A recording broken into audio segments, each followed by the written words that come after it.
akong planuhan si Isboy. Kaya ba ako ka ng Isboy? Nung huwag na klaro. Huwag ka thinking anak o sa busa. Saya malisuat Cornelio. Tumay na akong planuhan siya. So sa kung mo desider ka, ikaw mo na pulin niya. Ako sa nauna-unaon, di sa ko magdadali ng desisyon. Kung siya lalay, ayaw ko magdadugay kasi nga li o sa niya kong lain nga akong ikabutang. Ngayon niya o magmali. So, sige lang, ako lang niya. Kaya kung maka-decide na po. Pero akong isultin mo kung siya lalay, nga ayaw dugay-dugaya. Kaya nababiyag ka nga. Daghan man yung ka-interesado nga magpa-line up sa ako ang mga konsehalis. Unya, well, mapaginunong ko makalisidin o kinsa gyud. Basta kayo nagpaabot-paabot ako sa imong desisyon. Ayaw di pa dugay-dugay kasi nga magmahayo niya kato siya. Good morning, Hello, good Miss morning. Kutsya Lalay.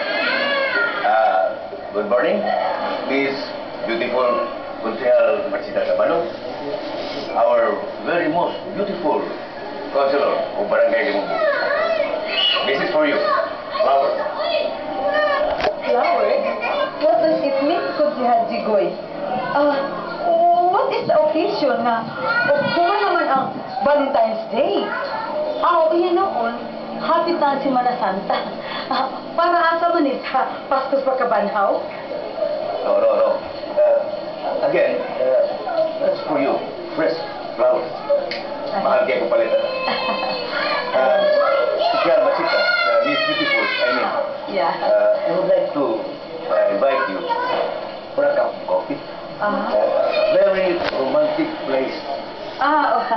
Kutsihan Jigoy, I cannot also say no to your invitation. I just want to have a sweet conversation from you. Yeah. Okay?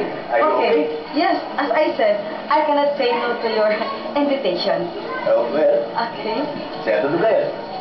Let's go. Okay. Ay,